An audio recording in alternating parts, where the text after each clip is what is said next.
Assalamualaikum warahmatullahi wabarakatuh. Okey, berjumpa kita lagi pada hari ini. Okey, sebelum kita masuk kepada topik yang seterusnya, okey, dekat sini cikgu ada satu gambar. Okey, cikgu nak kamu huraikan apa yang terdapat dalam gambar tersebut. Okey, gambar tersebut adalah cerita daripada Detektif Conan. Okey, apa yang kita dapat daripada cerita Detektif Conan ni? Okey, macam yang kita tahu, okey, kita semua pernah layan kan, pernah tengok lah cerita Detektif Conan ni. Okey, Detektif Conan ni dia bercerita tentang penyiasatan. Okey, bila dia buat penyiasatan, mesti dia kena ada bukti. Jadi, berdasarkan cerita Detektif Conan ni, kita akan tahulah penyiasatan, andaian, kesimpulan, bukti. Okey, benda-benda ni adalah berkait rapatlah dengan topik yang kita akan belajar. Okey, kita teruskan dengan topik yang kita akan belajar pada hari ini. Kita akan belajar tajuk penakkulan logik. Okey, apa itu penakkulan logik? Nanti kita akan tengoklah. Okey, untuk hari ini kita akan cover 3.1.1, 3.1.2, 3.1.3. Okey, yang mana 3.1.1 menerangkan maksud pernyataan dan seterusnya menentukan nilai kebenaran bagi suatu pernyataan. Okey, manakala 3.1.2 kita akan tengok menafikan suatu pernyataan. Okey, 3.1.3 kita akan menentukan nilai kebenaran suatu pernyataan majmuk. Okey, jadi kita teruskan dengan pembelajaran kita. Apa itu penakkulan matematik? Okey, seperti yang cikgu tunjuk tadi, cerita berdasarkan Detektif Conan. Jadi, penakkulan matematik melibatkan pelajar membuat satu kesimpulan berdasarkan bukti-bukti yang didapati atau andaian yang telah dilakukan.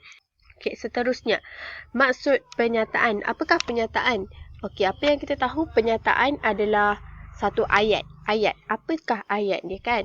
Okey, jadi pernyataan ialah suatu ayat yang dapat ditentukan nilai kebenarannya, iaitu sama ada benar atau palsu. Okey, tetapi bukan kedua-duanya. Okey, kita tengok perbezaan antara pernyataan dan bukan pernyataan. Okey, untuk pernyataan, dia boleh ditentukan sama ada benar atau palsu. Okey, kalau bukan pernyataan, dia tidak boleh ditentukan sama ada benar atau palsu. Okey, contohnya dekat bukan pernyataan ni macam ayat seruan, ayat tanya.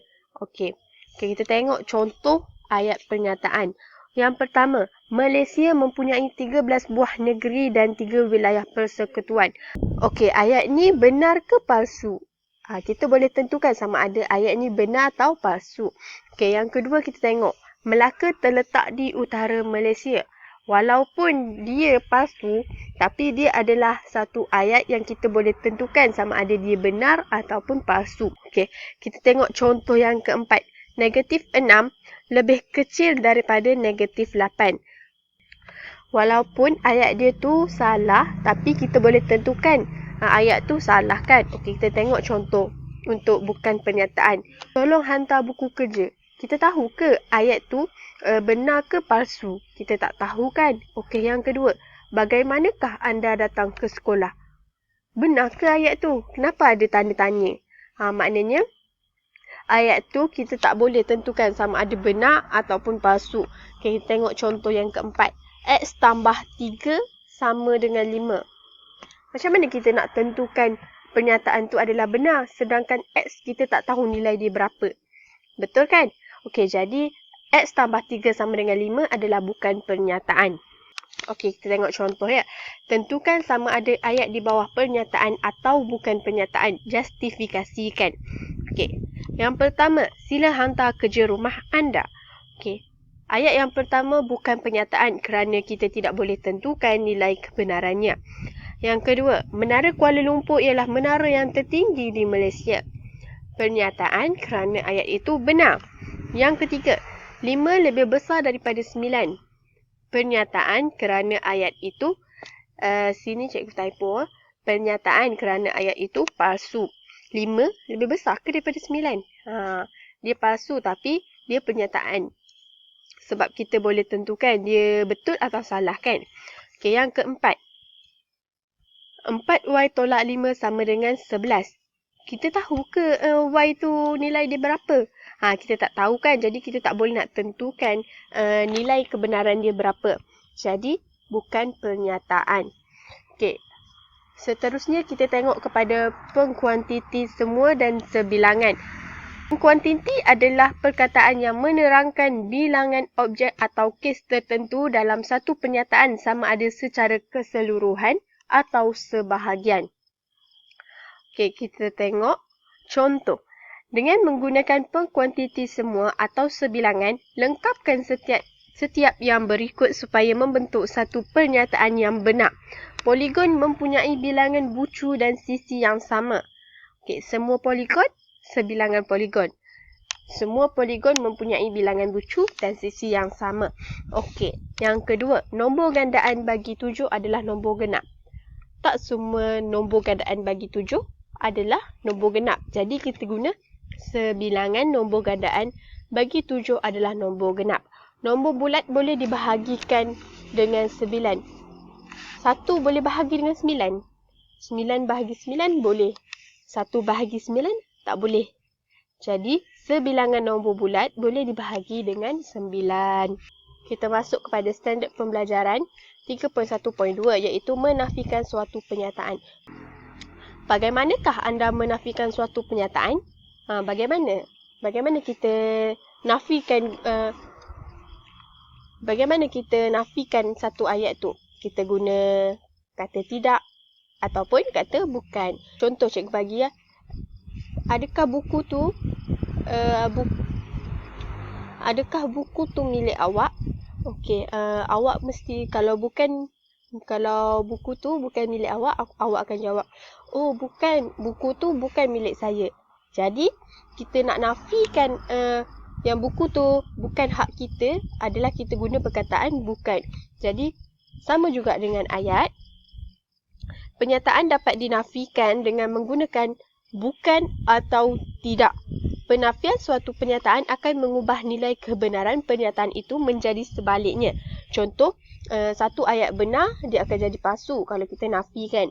Satu ayat palsu, dia akan jadi benar kalau kita nafikan. Okay, kita tengok contoh dia. Contoh yang pertama, bentuk satu penafian bagi setiap pernyataan berikut dengan menggunakan perkataan tidak atau bukan. Okay. Contoh yang pertama, 41 ialah nombor perdana. 41 nombor perdana ke? Jadi bukan kan?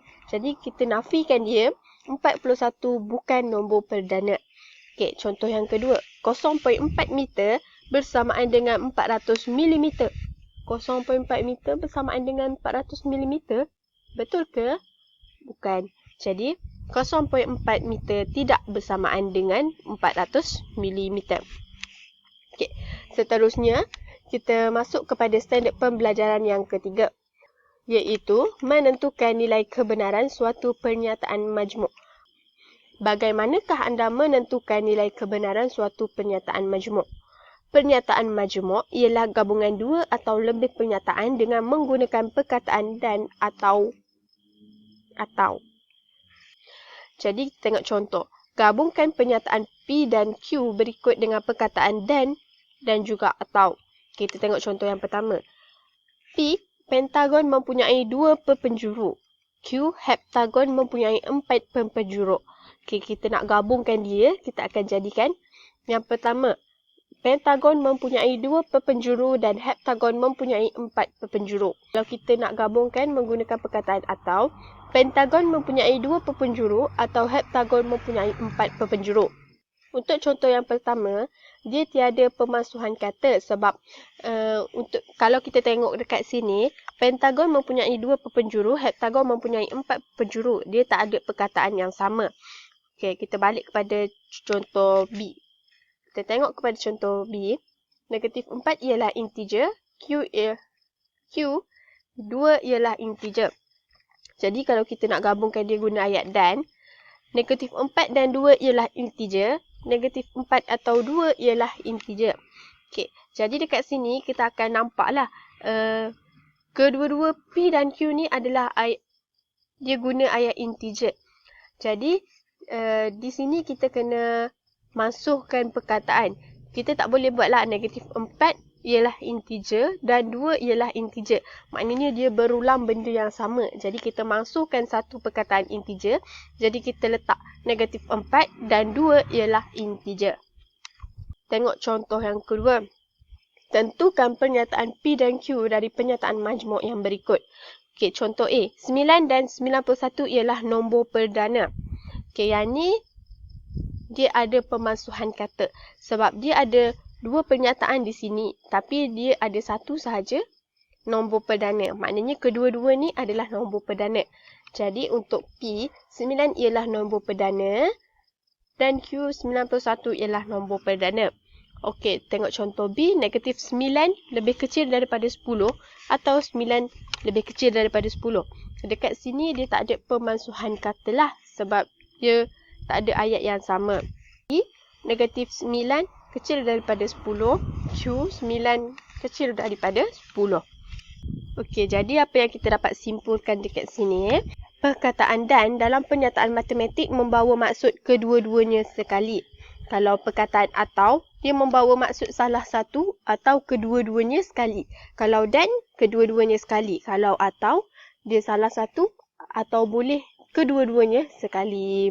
Okey, jadi nilai kebenaran pernyataan majmuk bergantung kepada nilai kebenaran pernyataan P dan Q serta penggunaan perkataan dan atau perkataan atau. Okey, jadi kita tengok jadual nilai kebenaran pernyataan majmuk. Okey, kita tengok. Kita ada dua situasi, P dengan Q. Jadi, kalau kita menggunakan perkataan dan, benar dan benar, dia akan jadi benar. Kalau benar dan palsu, dia akan jadi palsu. Kalau palsu dan benar, dia akan jadi palsu. Kalau palsu dan palsu, dia akan jadi palsu. Okey, macam cikgu terangkan tadi, kalau perkataan dan ni dalam pernyataan matematik, dia kena ada dua-dua sekali. Jadi, kalau salah satu dia palsu, maknanya dia akan jadi palsu. Kalau atau, dia boleh jadi benar atau benar, dia akan benar. Benar atau palsu, dia akan jadi benar. Kalau dia palsu atau benar, dia akan jadi benar. Kalau palsu atau palsu, dia akan jadi palsu. Jadi, dia kena dua-dua ataupun salah satu. Kalau salah satu benar, dia akan jadi benar lah. Jadi kalau dua-dua palsu, dia akan jadi palsu. Kalau dua-dua benar, dia akan jadi benar. Okey.